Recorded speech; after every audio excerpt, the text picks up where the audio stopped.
자, 함수의 극한의 대소 관계라는 것은 부등호의 관계를 얘기하는 거야.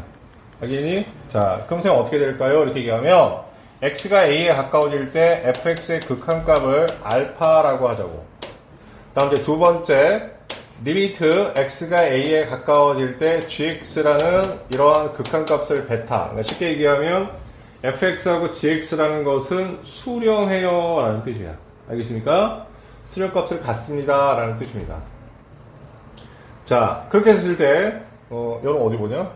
자, 첫 번째 fx하고 gx라는 함수 사이에 대소관계를 알 수 있다. 이게 가능합니까? 라고 얘기하면 당연히 가능하죠. 이렇게 하면 이게 fx고 얘가 gx고 얘가 fx라고 하면 gx가 위에 있는 거잖아요.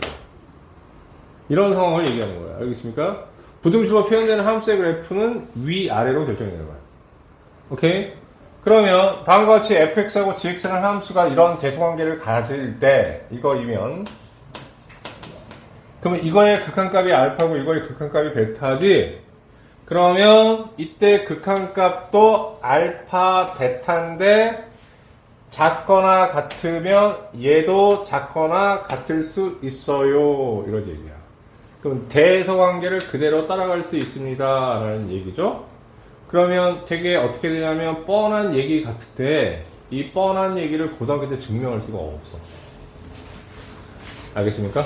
그래서 여러분들은 어떻게 되냐면 받아들이셔야 된다.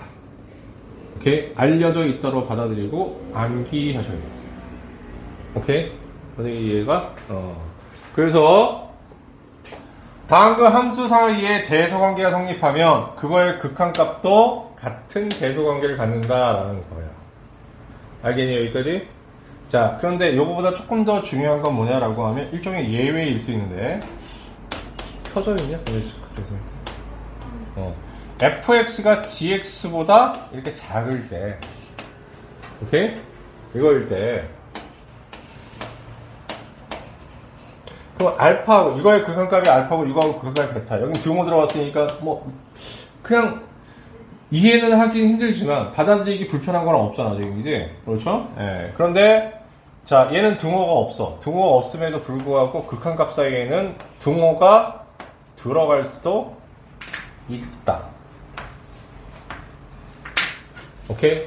중요합니다. 샌드위치론에서 써야 되기 때문에. 자, 그럼 어떤 거냐면 이거는 일반적인 증명 불가. 예를 들어 설명합니다. fx가 1-x제곱 gx가 1 플러스 x의 제곱 이라는 두 개의 함수로 줘졌다고 하면 이 그림이 어떤 상태인지를 소개해드리면 이렇게 되는 거예요. 여기가 1이면 fx는 이렇게 지금 되는 것이고 gx는 이렇게 되는 거예요. 근데 여기서 이제 착각이 되면 안 된다? 이게 이거보다 지금 작은 전제에서 출발을 했는데 자, 여기 0이 되는 이 꼭지점에서 두 개가 서로 만나보지 등호가 어떻게 되는 거니? 들어가야 된단 말이야? 그렇지? 그러면 얘기가 안 되잖아, 성립이. 그러니까 단 x가 0은 아니야. 무슨 얘기냐? 둘 다 빵꾸가 빵 뚫린다. 오케이? 빵 뚫린 상황에서 자, 요게 fx가 되고 요게 gx가 되는 거니까 요거 y는 fx y는 gx야. 그럼 완벽하게 어떻게 되니? 빵꾸가 뚫렸지? 그럼 여기서는 이제 함수값이 없지만 그럼 이거를 빼고 여기는 똑같은 값이 나오는데 그걸 뺐으니까 등호가 빠진 거야. 알겠습니까? 동의하세요? 그리고 그거 빼고는 다 어떻게 되는 거니? gx라는 함수가 fx보다 다 위에 있지 그러니까. 동의하십니까? 동의돼? 됐지? 좋아. 자, 그렇게 되면 어떻게 되는 거냐라고 하면 이거의 극한값을 구해보세요. x가 0에 가까워질 때 fx의 극한값은 얼마가 되니? 1이지? 오케이? 리미트 x가 어디에? 0에 가까워질 때 gx의 극한값도 얼마가 돼? 1이네. 그치? 그럼 얘 분명히 등호가 없잖아. 빠졌는데도 불구하고 극한값에서 뭐가 나올 수 있어? 등호가 나올 수 있다. 이렇게. 오케이? 아니 부등호가 아니라 등호 관계가 나올 수 있다. 오케이? 그래서 여기에 등호가 없다고 하더라도 등호가 나올 수 있다. 오케이? 자, 그러면 여기서 인지해야 되는 건 뭘까요? 알아야 될 건 뭘까요? 두 가지를 알아야 돼. 이게 일반적인 증명이 전혀 지금 안 되고 있잖아. 알겠습니까? 그러면 이거 선생님 안 알면 다 이거 안 돼. 고등학교 가면. 자, fx하고 gx가 이렇게 있을 때 그러면 얘 대소가 있으면 크기는 그대로 유지가 된다는 거야. 오케이? 그런데 얘가 작다고 하더라도 얘가 어떤 상황도 있을 수 있다? 같은 상황도 나올 수 있다. 이거. 여기서 보듯이. 오케이? 그럼 이 케이스가 조금 더 중요하다.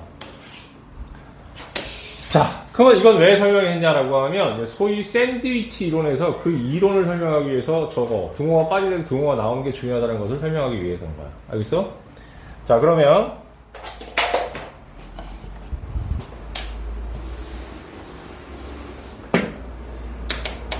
자, 이거를 뭐라고 하냐면 샌드위치 정리라는 이건 별칭이야.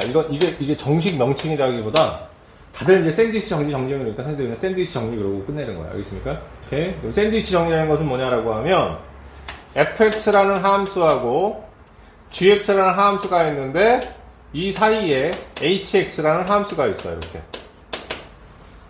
오케이? 그럼 이거일 때 이거 교과서적으로 정의해 주는 겁니다. 그럼 이거일 때 이거의 극한값이 알파하고 베타잖아. 지금이지? 오케이? 그러면 이거 1대가 아니라 2고 두 번째 저기에 있는 극한값이 알파하고 베타가 서로 같게 되면 오케이? 같게 되면 뭐가 되는 거냐라고 하면 언급은 fx하고 gx를 했어. 오케이? 자, 어떤 상황인지 보자. 얘가 알파야. 얘는 베타야. 근데 알파하고 베타가 똑같은 거지? 그럼 얘도 그냥 알파인 거지? 그럼 이거의 극한값이 알파고 이거의 극한값이 알파래. 가운데 뭐가 될까? 알파. 증명 안 돼요? 안 돼. 직관적으로 파악되죠? 오케이? 양쪽이 알파면 가운데 있는 게 뭐라고? 알파라. 그래서 그러므로 x가 a에 가까워질 때 hx의 극한값은 알파다. 오케이?